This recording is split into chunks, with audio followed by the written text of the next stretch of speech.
Do you ever have one of those movies or books or television shows where everyone in the known universe loves it and hypes it up as being the greatest thing in the universe, and then when you get around to watching it, you find it to be about as enjoyable as drinking 3-day-old vomit that wasn't even yours in the first place? That was more or less my experience with the TV show Lost.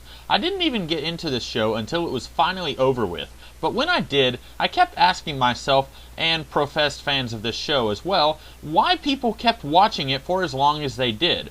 I will freely admit I only got roughly 1/3 of the way into this show before I finally just gave up, which may shoot a lot of my credibility with this video, but that's okay. At least I'm being honest, which is more than I can say about the people who made this show. Anyway, as I've done before with the Star Wars prequels, I am going to arrogantly proceed as if I know better than professionals who, in my humble, have no business being paid to make movies or television. This video will be giving you 10 ways that the show Lost could have been made much, much better. Now, I should say that in the years since this show ended, I've seen more and more people start to cool on this show and admit that it wasn't as good as it was hyped to be. But if you happen to still be a fan of this show, I'm not directing any hatred toward you. In fact, I'm not really directing any hatred toward the people who made this show, although I've never been a fan of Damon Lindelof as a writer. But I am directing a lot of what could be construed as bile toward the show itself. I only give it as much respect as it gave its audiences during its run. So if you find that you do not like people criticizing this show, then maybe this video is not going to be for you. Fair warning in advance. Number 1. Originally, the plan was to have Michael Keaton play the character of Jack.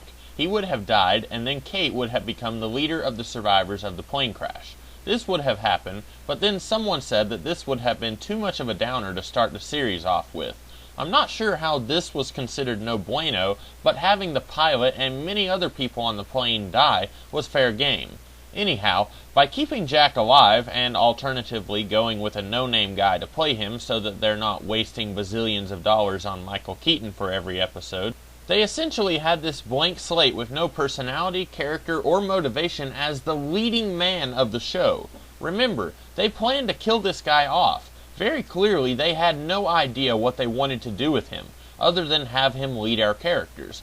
It wasn't even until roughly Season 2 that Jack started to develop a personality, and at that point his primary personality was being a jerk.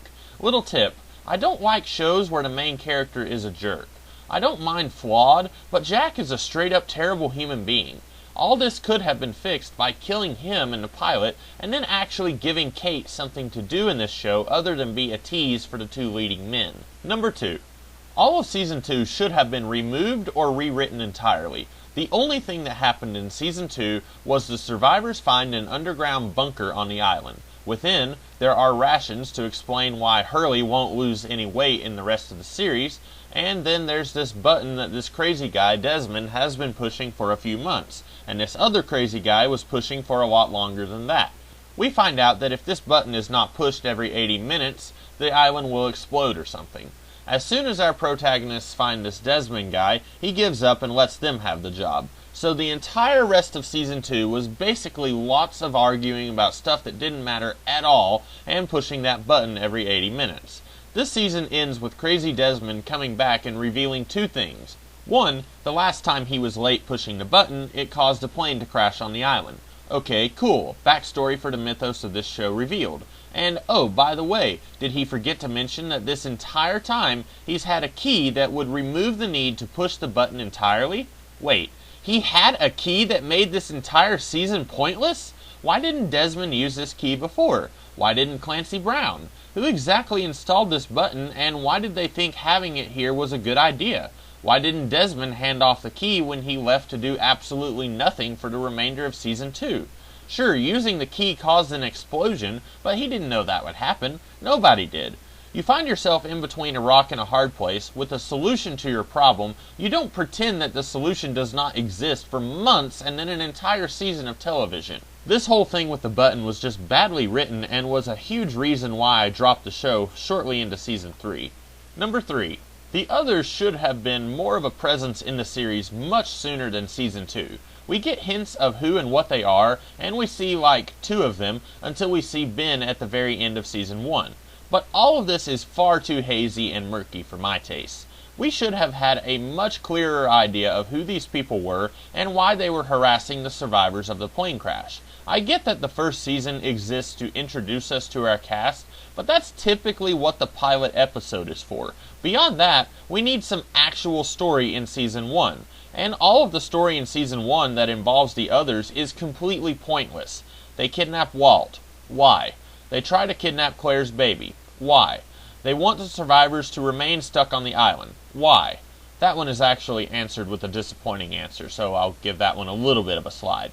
The thing that drives any television show is conflict, and having Jack and Saeed argue about where they should put their camp is not the kind of conflict that we care about at all. We should have had a clearer idea of what the others wanted and why they were doing what they were doing. Which brings me to number 4. Jacob and the Smoke Monster, and their motivations should have been revealed much earlier than what they were. Two brothers, both immortal, both somehow have been living on the island since forever and a day. One believes that people are basically evil, the other believes that people are basically good. Sometime in the past, these two get in a fight. Bad Kid is sucked into a magic hole, becomes a cloud of smoke, wants to kill his brother, but he can't for reasons that are never revealed. Flash forward to later-ish, Jacob wants someone to replace him as the guardian of the island. Not sure why the island needs a guardian, and it seems that Jacob is not doing too great of a job guarding this place if 100 people or more are on the island or have been on the island at one point or another. But anyway, Jacob apparently wants someone to replace him, but he doesn't know who, and he has to ruin the life of like 450,000 people in order to find out who will replace him. This, again, is never explained. Meanwhile, you've got the Smoke Monster, who actually was in the series from the beginning, but nothing he says or does makes any sense. Why does he kill the pilot of the plane? Why doesn't he kill anyone else? Oh, so he is not allowed to kill people who might become the next Jacob? Why not? Says who? Why are some people no longer suitable to become the next Jacob? Oh, this isn't explained either? Shocking. Why does this monster not kill Echo, and then later he kills him? Why is he pretending to be Christian Shepherd? Why couldn't all of this have been presented to us much earlier than what it was, and explained in a way that makes a little bit of sense? Since Season 2 was basically useless, this show could have been seeding the big conflict of the overall series as early as Season 2. Two brothers, one is very good, the other is very evil, and they're both maybe trying to get the people on the island to fight their little war for them. And then we can start to panic as we wonder who will side with which brother. This would have made for a much better series, and there's no excuse for this not to happen, since the jokers behind this show claim that they had it all planned from the beginning. Let me tell you, even if you disagree with everything else I say in this video, I don't think you can claim that when you have a very popular show that everyone I met claims they only kept watching to see how it ended, I don't think it's a good idea to introduce the elements that are crucial to your show in the very final season. That's right, Jacob and his brother are not introduced until Season 6. This gives a vague idea that the rest of the series is useless since we haven't seen these two jokers before Season 6. Likewise, this is kinda relevant to point 3 and this point, but it really doesn't fit in either one, nor does it deserve its own point. The others apparently work for Jacob. I'm not sure why Jacob has these people working for him, or why he refuses to speak with them, but none of this helps the show at all. The reveal that the others are not really the bad guys at all, and that they are working for the Jesus/God metaphor does not work at all because we have seen these guys kidnap, torture, and enslave for no real reason other than they are sadists. If they have some real logical reason for breaking from Jacob and his seemingly noble ways, then we need to know about it. Unfortunately, we are never told why they do what they do. Number 5. No electromagnetism. In fact, no kind of real science at all. Once again, we have been told from day one that everything in this show was planned from the beginning. If you've seen the show, then you know that the whole point of the show is some kind of magic hole full of magic island light or something. If you plan to go there anyway, then go there earlier and more often. Then it won't seem as goofy when you use this as a plot point. I'm entirely okay with a fantasy series that uses fantasy elements, but when you try to half-butt it and do real science sometimes, and then stuff that is just made up on other occasions, it makes the times when you're doing the made-up fantasy mumbo-jumbo seem forced and shoehorned in. Oh, we couldn't think of a good explanation, so Magic Island Light. Again, this would be okay if, from the beginning, you used Magic Island Light whenever you had something weird happen. You need a character to get weird precognitive powers to see into the future through the past or whatever Desmond's deal was? Magic Island Light. You need a character to aimlessly time travel around the island for no reason for a couple of seasons? Magic Island Light. You need anything that is weird and impossible to explain with real-world stuff? Just say it was Magic Island Light. The reason saying that electromagnetism will give a dude superpowers just does not work is because we have a little thing called the internet. With the click of a button, you can find out all you need to know about electromagnetism. And I know it does not give people the ability to see into the future. Back in the 1960s, it was okay for comic book writer Stan Lee to say that every superhero got their powers from radiation, because this was in the days when not much was known about radiation. Heck, the atomic bomb was first dropped while Stan Lee was still living and writing. So he could fudge it a little bit because, well, he didn't have a World Wide Web to tell him that no, radiation actually gives you cancer, not spider powers. And even if he did, Stan Lee was much more concerned with telling human stories about human characters, and the origin for any given hero was really just something to do quickly and get out of the way, so the important stuff could be what we focus on later on. That, and he was creating an entire universe with a few other guys, so it's pretty understandable that he fudged it and went to a silly place so often with radiation. Compare this to Lost. 1. The people behind this show claim that they had everything figured out from the beginning. So the excuse of, we're building an entire universe, we just need a quick, easy thing to explain this so we can do the rest of the series, does not work, because you claim you already had the rest of the series planned out.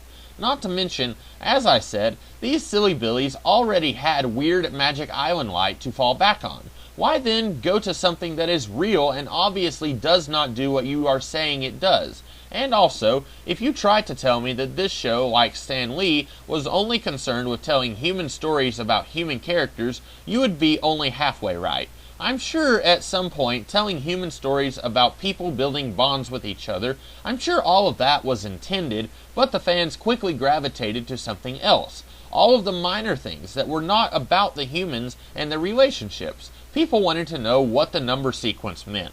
They wanted to know why the trees moved, and why that statue only has 4 toes. When so much emphasis is put on that stuff, and you know about it as you're coming to the end of your second season, then don't do something stupid like try to bring in real science into this clearly fantastical world. Number 6. Don't have Michael and Walt be on the island. The thing is, just about everything about this did not work. Michael was apparently supposed to have a romantic relationship to Sun, but then when fans reacted strongly to the pairing of Jen and Sun, the creators decided to abandon that story.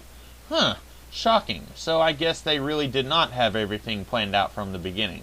So that one thing that Michael was supposed to be doing on the show was abandoned. And then the people behind the show realized that if we are not moving the show forward in real time, example, by the beginning of the second season, we find out that even though a year has passed in the real world, only 2 months have passed in the show. Then we can't have a little kid be on the island. It's going to be pretty weird when he is aging 1 year in the show and 1 year in real life, because actors are pesky like that, while everyone else stays basically the same age, because adults don't age as obviously as little kids. So they write off both of these two in a way that makes no kind of sense and doesn't even matter because we're not going to be seeing these characters in any real way again. The others kidnap Walt for a reason that is never explained, then Michael and Walt leave because they apparently were never candidates to be the new Jacob, which means that Jacob is the worst dude in the world for even involving them and anyone else on the plane who were never candidates in the first place. So yeah, even though I think the actor who played Michael was pretty good, I don't think his character or Walt's had anything to add to this show during the time that they were on the show. Number 7. Don't add a whole bunch of brand new characters just because you like the actors that you see trying out. I cannot tell you how many times I read about an actor trying out for a part that the casting people were already certain was going to be played by someone else, but then they saw this actor and they said, well, we do like this guy. Oh, what if we just created a brand new character for them to play, and this character will have no purpose on the show and a shoddy backstory that we just constructed 2 seconds ago. Number 8. Why exactly is the Dharma Initiative on the island? This isn't so much of a they should have done this as more of a what were they doing on the island? According to Eloise, some dude was interested in energy that is on the island. But clearly the Dharma folks weren't there for energy. They were there making robot polar bears and sharks, right? I think if we knew a little bit more about this organization, why they were doing what they were doing, why they clashed with the others, then we might have a better grasp on this entire show. It should not be any surprise to you by now that character motivation is very important to me, and it is no coincidence that something like 5 of these points in my list involve more clear character motivations for certain characters and groups. Number 9. This one is quite subjective, but it was a daily occurrence for this thought to go through my brain when I was watching this show. I really felt the series had a somewhat unique thing going on, with stuff happening in the present day, and then each episode focuses on a flashback of one particular character. But when this became an issue was when the show felt the need to keep going with this format. After a while, I just stopped caring about some characters. I really didn't need to see more than one flashback for Hurley, Charlie, Jack, or John Locke. Some of these characters, it was good to see one flashback, just to see what their deal was. But after a while, they just got boring and I didn't feel like I was actually gaining anything by seeing multiple episodes focus on them. In some cases, I actually came to care about characters less the more I learned about them. I found John Locke's first flashback to be very poignant, and it helped me learn more about who and what he was. But 4 or 5 flashbacks down the line, I was all ho-hum, and wishing that we could have some answers about the island or see some flashbacks for some of the other characters. Eventually, we started seeing flashbacks for the people who weren't on the plane, like Ben or Juliet or Richard. But by then, it was too late, because we had already been put to sleep with the ad nauseum flashbacks of the crash survivors. Number 10. In general, the show just needed to be shorter, I think.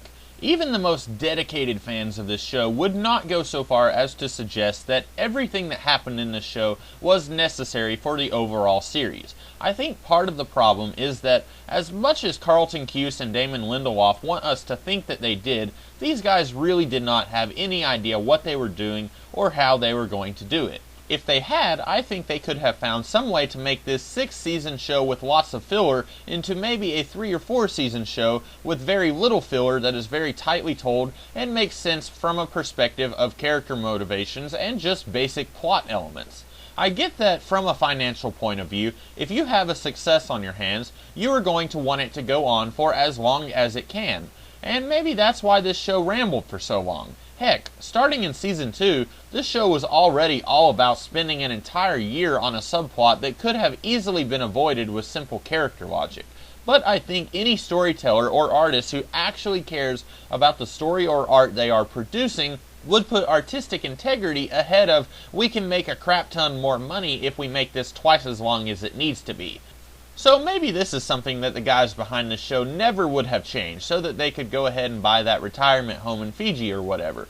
But I maintain that this should have been heavily considered at least. Number 11.